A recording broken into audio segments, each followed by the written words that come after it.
বাংলাদেশের লাল সবুজের পতাকা আমার সাথেই থাকে। গত ২৫ বছর ধরে আমি ট্রাভেল করছি। আমার একটি বিশাল বড় রেকর্ড হবে, যেটা হয়তো অনেকেই ছুঁতে পারবে না। প্রথম বাংলাদেশি হিসেবে ১৮৪ দেশ ভ্রমণের ঐতিহাসিক রেকর্ড গড়েছেন নাজমুন নাহার। লাল সবুজের পতাকা হাতে বিশ্বের প্রথম মুসলিম নারী হিসেবেও প্রতিটি দেশ ভ্রমণের রেকর্ড অর্জনের দ্বারপ্রান্তে পৌঁছেছেন নাজমুন। ১৮৪তম দেশ হিসেবে বাহামা ভ্রমণের মাধ্যমে এই দৃষ্টান্ত স্থাপন করেন তিনি।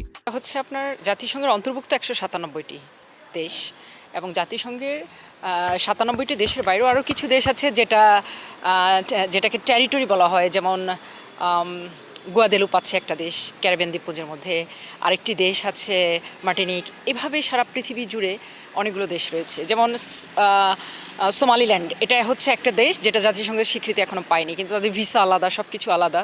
সো এই টেরিটরি কান্ট্রিগুলো যেগুলো জাতিসংঘের এখনও অন্তর্ভুক্ত হয়নি, কিন্তু হয়তো যে কোনো সময় হতে পারে, আবার নাও হতে পারে, সেগুলো কিন্তু দেশ, তাদের আলাদা, তারা স্বাধীন, বা তাদের ভিসা, পাসপোর্ট, তাদের সব কিছুই আলাদা।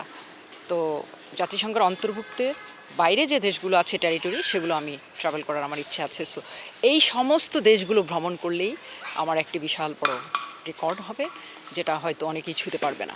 এই অভিযাত্রায় নাজমুন ভ্রমণ করেন ২০২৫-এর জুন থেকে ডিসেম্বর পর্যন্ত ওশেনিয়া মহাদেশের সামোয়া, দক্ষিণ পূর্ব এশিয়ার তিমুর লেস্তে, ক্যারিবীয় দ্বীপপুঞ্জের Antigua and Barbuda, Saint Kitts and Nevis, দক্ষিণ আমেরিকার ভেনেজুয়েলা ও Bahama. I was born to travel. এটা আমি ফিল করি যে আমি যেন পৃথিবীতে এসেছি ভ্রমণ করার জন্য। আমাদের জীবনটাই তো আসলে ভ্রমণ। আমরা পৃথিবীতে ভ্রমণ করার জন্য এসেছি, আবার পৃথিবী থেকে আমরা চলে যাব। পৃথিবী ভ্রমণ আমার কাছে মনে হয় যে আমার এই জীবনে আসা পৃথিবীতে এটার একটা পার্ট। আমি জন্ম নিয়েছি পৃথিবীর এক কোণে, কিন্তু পৃথিবীর অন্যান্য যে স্থানগুলো, সেগুলো যদি আমি দেখতে পারি, সেটা আমার কাছে মনে হবে যে এটাই বড় অ্যাচিভমেন্ট। ২০০০ সালে ইন্ডিয়া ইন্টারন্যাশনাল অ্যাডভেঞ্চার প্রোগ্রামে অংশগ্রহণের মাধ্যমে প্রথম বিশ্ব ভ্রমণ শুরু হয় নাজমুন নাহারের। পৃথিবীর বেশিরভাগ দেশ তিনি ভ্রমণ করেছেন সড়ক পথে। তিনি একজন সলো ট্রাভেলার। বিশ্ব ভ্রমণের সময় অসংখ্যবার বিভিন্ন চ্যালেঞ্জ ও মৃত্যুর মুখোমুখি হয়েছেন। আমি বহুবার মৃত্যুমুখে পতিত হয়েছি, প্রায় ৬ বারের মতো। বারবারই যখনই মৃত্যুর কাছাকাছি থেকে ফিরে আসি, তখন মনে হয় যে এটা আমার ডেস্টিনি, যে আমি পৃথিবীতে ঘুরছি, আমি বারবার বেঁচে যাচ্ছি, অনেক কষ্ট করছি, সংগ্রাম করছি, কিন্তু তার মাঝে যে পৃথিবীর এত অপার সৌন্দর্য দেখতে পাচ্ছি, সেটার জন্য হয়তো বিধাতা আমাকে বাঁচিয়ে রেখেছে।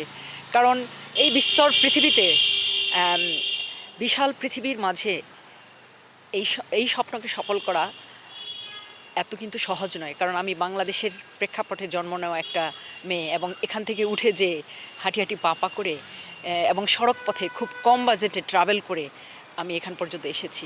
আমার এই আসার পিছনে অনেক সংগ্রাম লুকিয়ে আছে, যে সংগ্রাম, কষ্ট, সেগুলো আমি আমার বইয়ের মাঝে আমি লিপিবদ্ধ করছি এখন। নাজমুন এভাবে বিশ্ব দরবারে বাংলাদেশের লাল সবুজের পতাকা তুলে ধরার পাশাপাশি no war only peace, save the planet, stop child marriage এই বার্তাগুলো তুলে ধরেছেন। আমাদেরকে রক্ষা করতে হবে, কারণ পৃথিবীর অনেক জায়গায় গ্লাসিয়ার গলে যাচ্ছে, পৃথিবীর অনেক জায়গায় অনেক বনভূমির মধ্যে আগুন লাগছে। এটা গ্লোবাল ওয়ার্মিংয়ের ফলে হচ্ছে, কারণ প্লাস্টিক যেখানে সেখানে ফেলছে। আমাদের দেশের প্রাণীজগৎ নষ্ট হচ্ছে, আমাদের প্রকৃতি নষ্ট হচ্ছে, পলিউশন হচ্ছে, বিভিন্ন ইন্ডাস্ট্রি গড়ে ওঠার কারণে অপরিকল্পিতভাবে আমাদের পরিবেশ ধ্বংসের পথে, তাতে মানব জাতির কিন্তু বিশাল বড় ক্ষতি হচ্ছে। সেই কারণে কিন্তু আমি এই মেসেজগুলো আমি নিয়ে যাচ্ছি। যুক্তরাষ্ট্রের পিস টর্চ বিয়ারার অ্যাওয়ার্ড পেয়েছেন নাজমুন নাহার। এছাড়াও তার অর্জনের ঝুলিতে যুক্ত হয়েছে ৫৬টির মতো পুরস্কার ও সম্মাননা। প্রতিটা অ্যাওয়ার্ডই আমার কাছে খুবই আনন্দের। আমি যুক্তরাষ্ট্রে পিস টর্চ বিয়ারার অ্যাওয়ার্ড পেয়েছি, সেটা খুবই গুরুত্বপূর্ণ একটা সম্মাননা, যেটা Mikhail Gorbachev, Nelson Mandela, mother Teresa সহ পৃথিবীর অনেক বিখ্যাত ব্যক্তিত্বরা পেয়েছেন। এবং এটা আমি পেয়েছি, এটা আমার কাছে বাংলাদেশের একজন পতাকাবাহী হিসাবে এবং একজন সলো ট্রাভেলার হিসেবে আমাকে সেটা দেওয়া হয়েছে, এবং বিশ্বের শান্তির বার্তা পৌঁছে দেওয়ার জন্য বিভিন্ন জায়গায় সেটা আমাকে দেওয়া হয়েছে। তো এটা অবশ্যই আমার কাছে অনেক ভালো লাগার, এবং আমার প্রতিটি প্রাপ্তি আমার কাছে, এটা শুধু আমার নয়, এটা সকল তরুণদের, যারা উৎসাহিত হচ্ছে, স্বপ্ন দেখছে নতুন কিছু করার। আর এছাড়া আমি বেশ কিছু সম্মাননা আমি পেয়েছি, অনন্য শীর্ষ 10 সম্মাননা, এবং যুক্তরাষ্ট্রের আর্থ কুইন অ্যাওয়ার্ড, এছাড়া ইউকের মধ্যে আমি কিছু সম্মাননা পেয়েছি, special award, most influential women award থেকে শুরু করে বেশ কিছু সম্মাননা দেশে বিদেশে আমি পেয়েছি। এবং সাউথ সুদানে আমি উইমেন এম্পাওয়ারমেন্ট অ্যাওয়ার্ড আমি পেয়েছি, অ্যাঙ্গোলা থেকে পেয়েছি এম্পাওয়ারমেন্ট অ্যাওয়ার্ড। পৃথিবীর অনেক দেশ এবং বিদেশের মধ্যে আমি অ্যাওয়ার্ড পেয়েছি। 2006 সালে শিক্ষাবৃত্তি নিয়ে সুইডেনের লুন্ড বিশ্ববিদ্যালয় থেকে উচ্চতর ডিগ্রি লাভ করেন নাজমুন। 2015 সালে দক্ষিণ কোরিয়ার সিউল ন্যাশনাল বিশ্ববিদ্যালয় থেকে হিউম্যান রাইটস অ্যান্ড এশিয়া বিষয়ে আরেকটি ডিগ্রি অর্জন করেন। নাজমুন পেশায় একজন গবেষক, মোটিভেশনাল স্পিকার এবং বিভিন্ন অর্গানাইজেশনের গুডউইল অ্যাম্বাসেডর হিসেবে কাজ করছেন।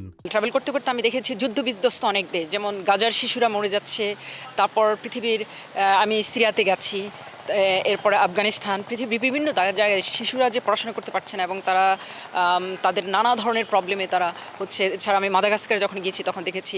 আমি 26টা চ্যারিটির একটা প্ল্যাটফর্ম যেটা সাফার ফর পিস, সেটার সাথে আমি কাজ করেছি ইউকেতে চ্যানেলসদের সহায়তায়।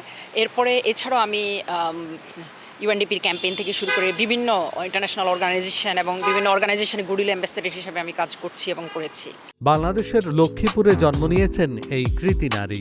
বিশ্ব ভ্রমণের জন্য নাজমুন নাহারের জীবনের সবচেয়ে বড় উৎসাহদাতা হলেন বাবা, দাদা ও বই। মাকে নিয়েও তিনি ভ্রমণ করেছেন 14টি দেশ। আমি যখন খুব ছোট তখন আমি ম্যাপ নিয়ে অনেক পড়াশোনা করেছি, ম্যাপ নাড়াচাড়া করেছি। ম্যাপের সাথে আমার অ্যাকচুয়ালি যেটা খেলাধুলা ছিল সেটা আমি করেছি। মানুষের অবসর টাইমে অনেক কিছু করে, কিন্তু আমি সবসময় ম্যাপের মধ্যে দেখতাম যে পৃথিবীর কোন দেশের সাথে কোন দেশ লাগানো, পৃথিবীর কোন শহরের সাথে কোন শহর লাগানো, সেই জিনিসগুলোকে আমাকে খুব অনুপ্রাণিত করছে, উৎসাহিত করতো। আর আমার দাদা ছিলেন একজন ট্রাভেলার বলা যায়। উনি 1926 থেকে 1931 সাল পর্যন্ত আরব ভূখণ্ডের অনেক জায়গায় উনি ভ্রমণ করেছেন, পায়ে হেঁটে, ঘোড়ায় চড়ে। সেই গল্পগুলো আমাকে অনুপ্রাণিত করতো এবং আমার বাবা আমাকে সবসময় উৎসাহিত করতেন, পৃথিবীর বিভিন্ন দেশের গল্প শোনাতেন। সেই গল্পগুলো আমার ভেতরে এক ধরনের উৎসাহের সৃষ্টি করতো এবং আমি সবসময় ভাবতাম যে আমি একজন মানুষ, যে আমি এমন একটা রেকর্ড সৃষ্টি করব বা এমন কিছু করব যেটা আগামী প্রজন্ম যেন উৎসাহিত হয়। লাল সবুজের পতাকা বহনের মাধ্যমে নাজমুন নাহারের বিশ্বভ্রমণের ইতিহাস বাংলাদেশ বিশ্বব্যাপী এক অনন্য মর্যাদায় অধিষ্ঠিত হচ্ছে। বহু দুর্গম পথ পেরিয়ে, সংগ্রামে, কষ্টে, মৃত্যুর মুখোমুখি হয়েও স্বপ্ন পূরণের শেষ প্রান্তে পৌঁছেছেন তিনি। প্রজন্ম থেকে প্রজন্মে আলোর পথের উদাহরণ হয়ে থাকবেন একজন নাজমুন নাহার। তিনি ভ্রমণ করবেন বিশ্বের অবশিষ্ট দেশগুলো। বিশ্বের 197 দেশের মধ্যে 184 দেশ আমি ভ্রমণ করেছি, আর মাত্র কয়েকটা দেশ বাকি আছে। এবং বিশ্বের বাকি যে টেরিটরি কান্ট্রিগুলো আছে সেগুলোর সহ আমার ইচ্ছে আছে যে আমি ট্রাভেল শেষ করব, তাতে আমার একটি বড় রেকর্ড হবে।